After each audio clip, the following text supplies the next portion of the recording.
being introduced to a new main cast of 4 characters back in 2016, getting into RWBY for the first time, there had to be someone in the beginning to catch my eye at first, and eventually, that would be the one I'd continue to follow and become more invested in as RWBY continued running its course to the present day. My answer may surprise you, but it's Blake Belladonna.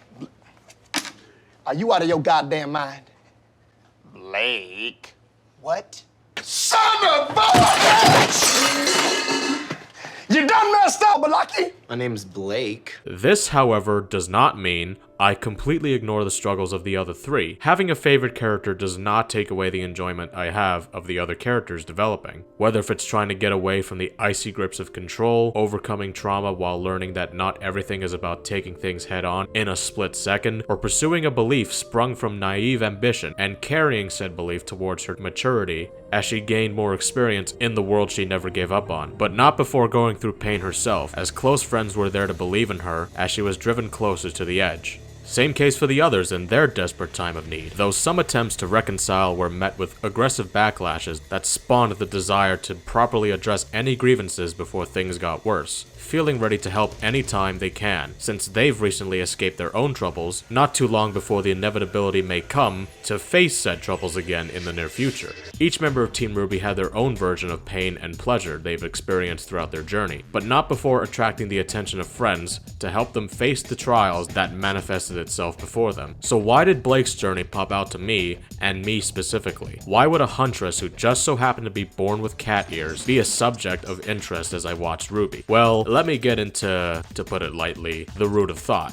As a faunus born into the discriminatory world of remnants seemingly against her kind, it set Blake on a path towards trying to right the wrong. So that's as bare bones as I can get when describing the story within this fiction. But how do we add the muscle, skin, and fat to those bones, and how may it reflect our own reality?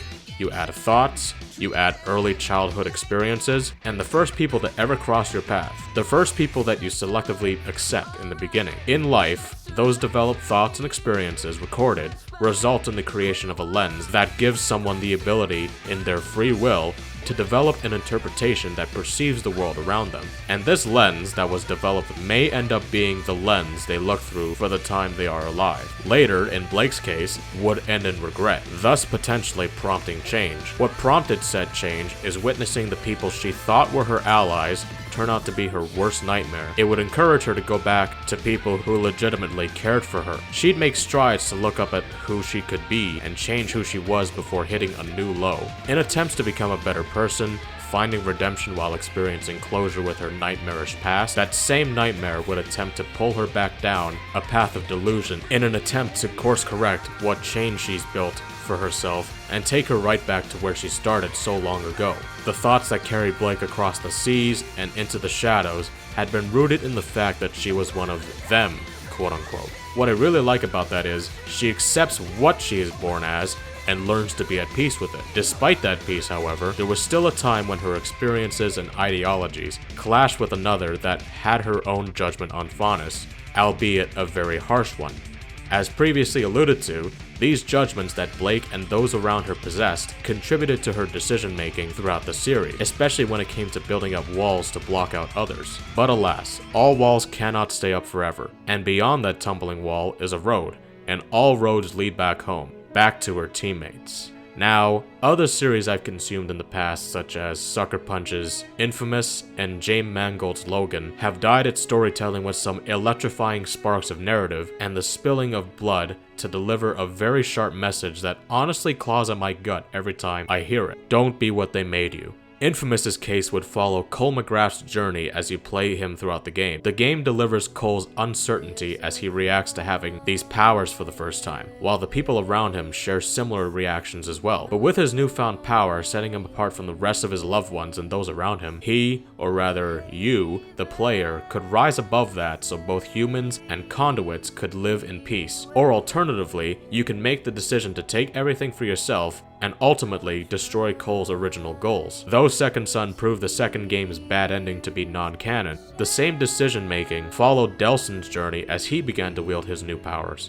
Logan's case is rather similar as it had shown a world containing a dying breed of X-Men remaining, and a new breed of mutants born in a world that had completely forgotten about them. As an experienced X-Men, Logan had to show the new breed how to behave, how to live their life, encouraging them to become a better person beyond the killing machines they've been labeled as in the experimental laboratories they were kept in. So returning to RWBY, the labels the Faunus had been given as people viewed them in the eyes of a rather prejudiced nature that dates back to humanity's rebirth after the first had all been wiped out. Blake and many other Faunus alike, ranging from those she was hesitant to fight against, believing that they could be convinced to do the right thing, and those who would relentlessly hunt for her, not sharing their destructive, unchangeable point of view. Blake in her time held on to a point of view that stemmed from the desire to promote justice, but over time, that point of view she'd shared amongst her comrades in the White Fang became twisted into something more menacing. Throwing in what Blake herself had described, they were no longer operating out of respect, but out of fear. It was a tempting challenge to maintain her original stance in believing Faunus and humans could coexist, despite those she'd meet later down the road who held a very strong disdain against the Faunus due to their own personal reasons that they've developed as a child as well. But concurrently, Blake continued to develop her original lens, while Weiss was able to change hers as well. Though Volume 1's change was sudden, at least in the future they were able to go from being at each other's throats to having each other's backs. Even if the other wasn't in the room at the time, they assured themselves that they would have their back if they ever met again.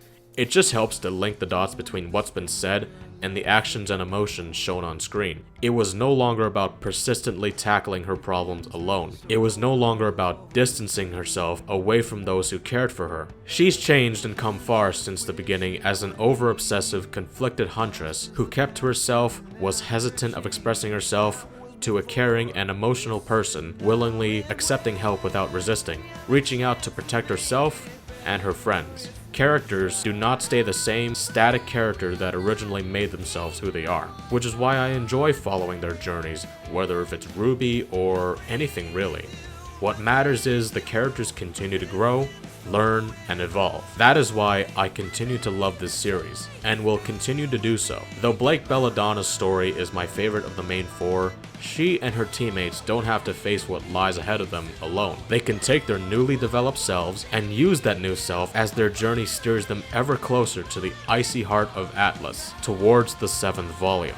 Well, that's all for today, and just as a reminder before we wrap up, this isn't a reason as to why Blake is supposed to be the best character. This is my own reason as to why the arcs presented throughout RWBY following her story had sparked some intrigue with myself. If you made it this far, thank you for taking the time to listen to my perspective. But now, I want to hear your perspective. Who's your favorite character? Or characters, if you wish, in RWBY? There may be a part 2 to this in the future where I talk about other characters besides the main four, but until then, goodbye everyone.